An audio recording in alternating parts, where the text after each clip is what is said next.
Hi all. Welcome to week 14. This is the final week of the class. And yeah, you're almost there. You're almost done. You only have one major assignment left to complete and one optional discussion board if you decide that you want to take part in that. So this week, the major assignment, the last major assignment that you have to do, is you're going to take the final exam. And yeah, I'll go over what the final exam has on it here in a second, but some things that the instructions here say that I'm going to change. It says that it's only open on Friday. I'm just going to make it open all week. So from Friday at midnight until Friday at midnight, you'll have the opportunity to complete the exam. And if you have any questions about it, there is a discussion thread where you will be able to ask any questions you want. It also says there's limited to 2 questions, but ask whatever you want. Yeah, I'm going to make that optional. I'm probably just going to give everyone 100 on the discussion this week, whether people ask questions or not. So if you don't have any questions, if you just want to take the test and get it over with, you can start doing that Friday at midnight and complete it at Saturday at 1 in the morning. So yeah, the discussion forum, if you really want to ask questions and you have anything to ask about, you can just go here. And you'll have the opportunity to reply to this and ask questions. But like I said, that's not mandatory.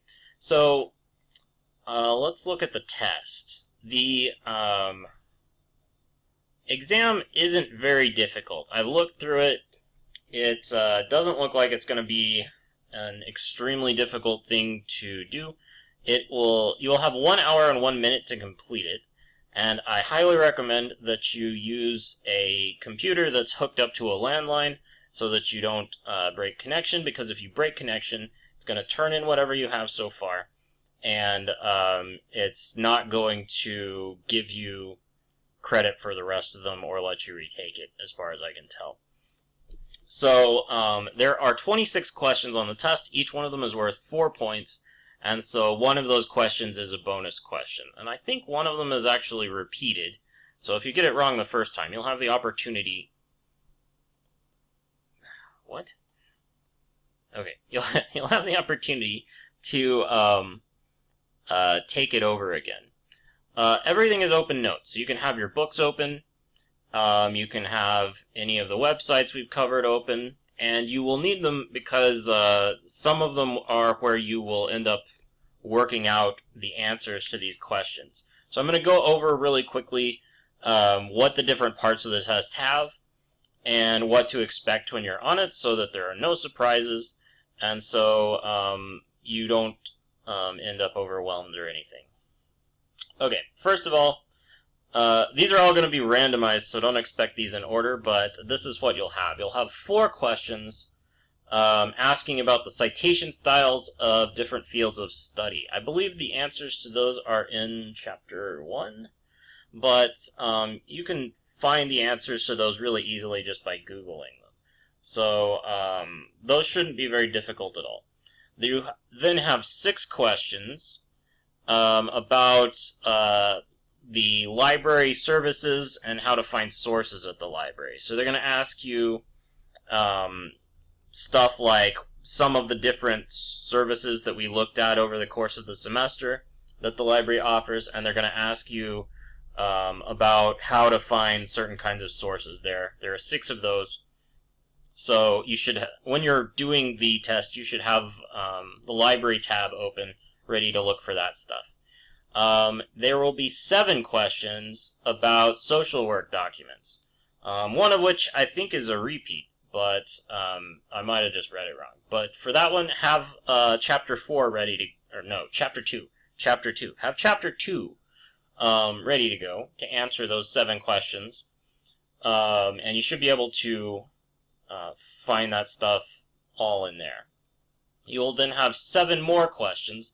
These are the most challenging ones, I think, that will cover APA citations of various different kinds of documents. So the question will give you a list of all of the bibliographical information for a certain document, a website, a book, article, whatever. And then you will have a fill-in-the-blank slot where you will need to create a citation for that document in APA style. So for that, just have the citation chapters of the different books open, and probably Purdue OWL would be a really good place to go, and have that open as well. The last two questions are related to commas. So you'll have two questions on there that round out the 26 questions regarding commas. So if you just keep Chapter 40 of Lansford open, you should be able to figure those out as well. Like I said, you have an hour and 1 minute to finish these. So make sure that you're being quick, because that's only about 2 minutes and change for each question. But most of these you should be able to answer really quickly. The ones that are going to take a while are going to be the ones where you actually have to put something in APA citation. Okay, so like I said, you will have you'll have from Friday the 11th until Friday the 18th at midnight of each of those days to complete this. So that'll give you at least all day Friday to study, and if you feel like you need it, you can study for the rest of the week right up until next Friday. But if you just want to knock this out, like I probably would in your case, and get it turned in on the 12th, on Saturday when you have the weekend to do it, and just be over with the class, then feel free to do that as well. Okay guys, I think I'll post one more video at the end of the class to have a wrap up for everyone. Okay, well good luck on the exams everybody. See you all in there. Oops.